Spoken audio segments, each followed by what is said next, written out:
In today's video, I'm going to show you how to stop drawing stiff figures with this one simple trick. All the energy comes from twisting the torso. So by using this simple method, we can get our figures to look more dynamic and interesting. So let's dive on in. So all it really is using this two-plane method as the start. And I've kind of alluded to this in other lessons, and I touch on this in my organic drawing course. Not promoting, it's free. I'm just telling you, like, that is sort of what led to this. Even though so many people will say, it's boring to draw boxes and prisms and things like that, there is some reasoning for that. So I'm going to show you real quick how effective I think it is. So first you picture the, in this case I'm going to start with the lower hips, right? And I'm not going to draw the whole box like prism, although I could, but I find it to be a little bit distracting. I'm just going to start with a plain, basic, flat piece of paper, we'll say. Rectangular, ledger, whatever it be. And so to me what this means is this is the one side of the hip that's closer towards us, right? So if you were to look at the front of the hips, ACES would be up here somewhere, but again, it's just I'm trying to get you to see what I'm looking at. And then as I twist the torso, I could say, well, let's do an opposition to that. Let's bring this side out, and then this would be one shoulder area, this would be another. Now, obviously, the shoulders have a bit of range of movement with the scapula and forward and back and all that, sort of sliding, up, down, forward, back. But we're not getting into that for now. We're going to keep it relatively simple. And this might be a bit of a stretch as far as a twist. So let me change that a little bit. Let's take that perspective. And remember, that's really all this is. It's sort of giving you a relatable way to think about perspective in the body, right? And you can do other things like the bean-shaped method. I've discussed that before, but we're going to start here. And actually what I'm going to do while I have this, I want to show you one other variation and why I think this is so powerful. So I'm going to bring this here. Anyways, I'm going to delete this one.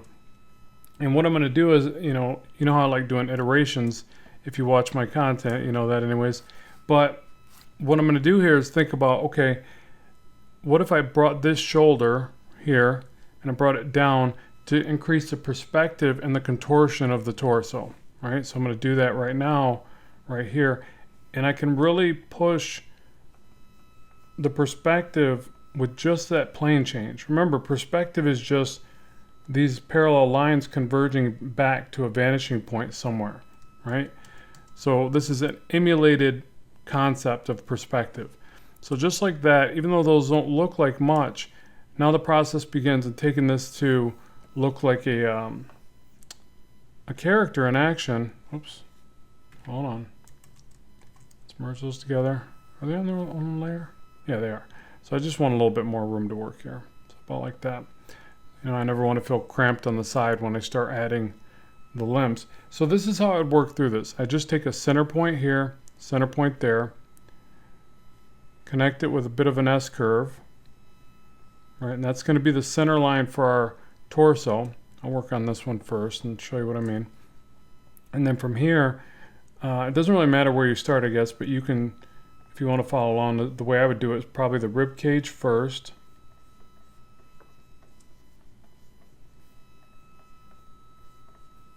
Okay, and then of course the abdominal muscles are gonna be like a bean-like shape. It would wrap down into here. And I'm like anything else, I'm still going to need to nudge things around. This isn't some perfect science, right? It's going to require some artistic nudging. And then as we get down to the hip area, again, the ACES is probably up on the front here somewhere.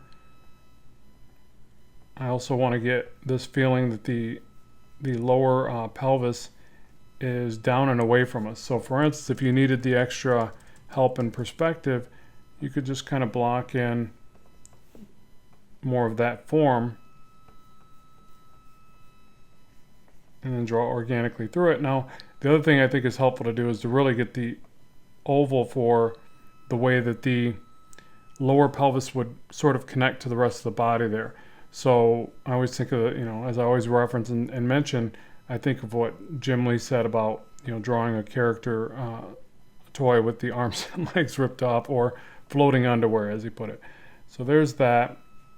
And then, from here, it's like, how's the leg attach? One leg out, one leg back. That'll look more dynamic and interesting. And it's a bit stretched, so I do feel the need to I'm going to finish redrawing it even stretched, but I do feel the need to bring the rib cage down, just to show you what I mean. Since it's so simple, digital, but I know this always makes traditional artists a bit upset. Something like that, and a tilt. Maybe it's too much of a twist, but I'm just going to take the shortcut, mainly because I want to show you two examples anyways. So, and I would just soft erase it and redraw that if I was working on paper, but that's the idea, to get that feeling of, it's not too stretched out. And that's sort of the problem with any of this stuff when you're not working from reference and you're just, playing around with shapes and forms in your imagination, is that, times you are going to stretch the body a little too far, but you're going to learn the limits and then push past them at times, especially for stylistic renditions. You're going to push past them quite a bit just because it's fun to do and you can get away with it. So then the rib cage should probably even still be a little lower, but it's also proportions. I mean, it's probably based on the proportions that I'm using. So something like this, I'm just going to block it in real quick, soft erase it, clean it up just a little bit so you can make it out a bit better.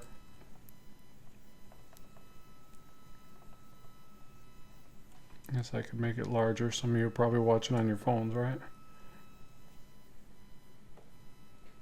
Which I can't imagine that, but maybe you are. So now I can draw through this a bit easier, right? I've got some shapes in front of me to work with.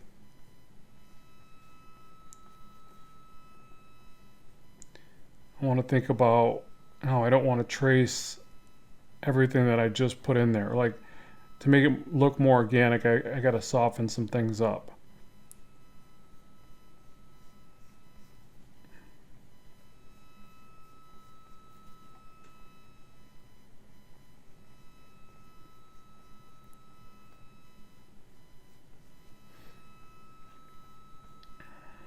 Alright, and so I think the rib cage, you would see more of that. A little lower like this.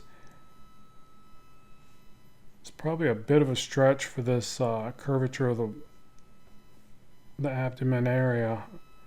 I don't know. I mean, maybe not though. I mean, probably not. Especially female character, or females, they have just a huge range of movement, right? I mean, watch yoga. We were camping the other week, not too long ago, and they were doing outdoor yoga across the way from where we were camping at. I thought it was so funny. Such brave people, just doing yoga in public like that. I mean, they looked really happy, so I don't think I see a whole lot of people doing yoga that look miserable, so that's pretty cool. But, yeah, people that typically do that have a huge range of flexibility and movement, as they were showing off to everybody. I was thinking, man, my back would just snap. But yeah, so something like this, get those little wrinkles and folds in there to make it look more like a human body and less like a stiff illustration.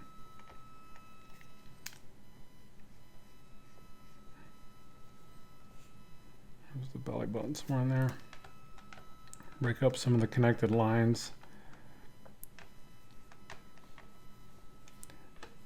But yeah, so hopefully you see, I mean, it's never like this, this was perfect, but I like it. I'll tell you what, the other thing is by using this method to go through the center of the body and starting with the torso first like this, you're a lot more likely to add a bit of, asymmetry to I can't talk, to the limbs. Because you've already got this twisting and contorting going in the torso, it just sort of happens organically. Now, the arms are a little too evenly directed, so it'd be far too easy for me to do, a cross pose. But I could see a person dancing and doing that, and you could still change the forearm to where it looks more interesting, right? So one arm's just completely out to the side and one comes forward and you do a cool hand pose here. I'm not going to get into all that, but you can see where you could take it, right? I'm just going to do the mannequin cutoff hat, forgive me. Okay, so there's that one. I know it's pretty rough, but you can see over here how I refined the next one. But now what I want to show you is that, again, simply by changing these initial planes, you can really do something pretty cool. So I'm actually going to start with the shoulder first. And I'm going to bring this arm right out towards the viewer. All right. Bam, arm. And then collarbones here. Now this is the tricky part, but I really want this feeling, you know, remember this is our perspective essentially. I want this feeling that the rib cage is really facing down and away from us. So a good way to figure this out is a cross section. Sometimes it's even helpful to draw like an arrow. You know, anything that helps you, you know, kind of cement this in your mind as to what you're going for. The opening of the neck is a good one. All right, so you got this arm forward, maybe this other one's tucked back. You know, comic art, you can do this like really reached back pose and you just get like some of the forearm and some of the very tip of the edge of the bicep there. All right, so you got this leaned over pose. Now the trick is to get it all the way back here. And again, if you needed that extra assistance with perspective, you could block that in and then try to connect these two. I might have took it a bit far, but we're going to go for it.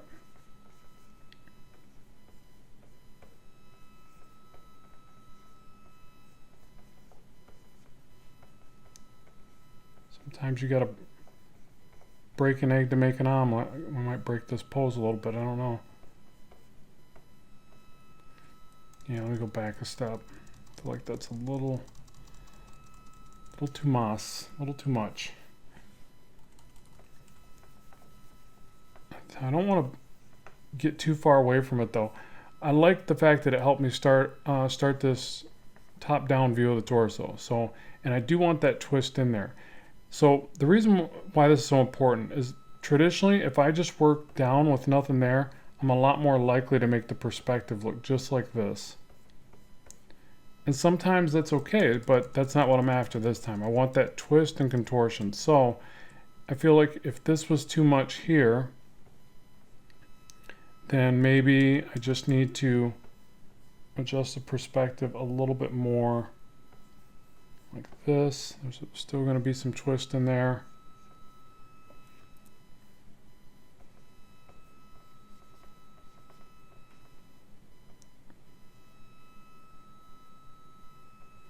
I'm bring this this leg forward. So that, what is it? Contraposta. And this leg back.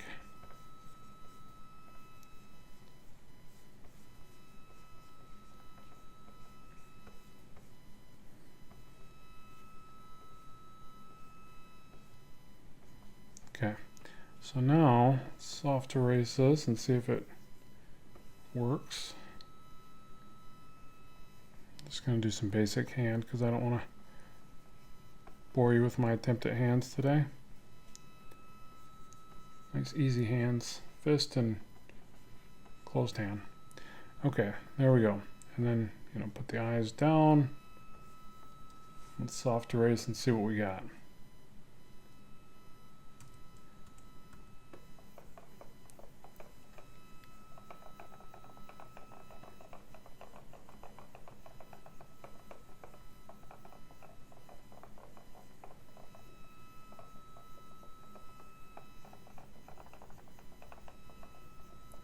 Should have just lightened the layer, that would have been faster. Okay, so now bring it all together.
we'll add out a little more.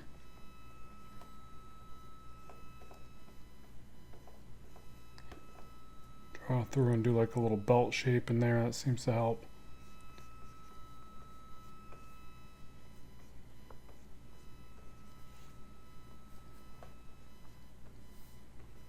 Yep, I'm digging it. I think this is going to be added to my arsenal. You know, a lot of these techniques I try and I have to utilize them for a while and then see, like, I don't know, would I use that repeatedly? It's sort of like the Andrew Loomis method where, you know, it's like I really adopted that as my method, where people mention things like, well, why don't you try the Riley method? I'm like, I'm good. I probably need to. I do need to. But I'm just so hooked on using that one particular method.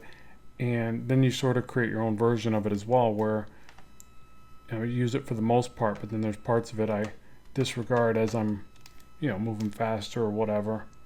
I don't need every particular aspect of it every time, but when I start to struggle, I go right back to what I consider the fundamental approach to that. But yeah, so, you know, hopefully you see that this is pretty effective. I feel like it is. It feels light and airy of a process compared to like some of the steps I've had to take to get a twisting torso feeling to my characters.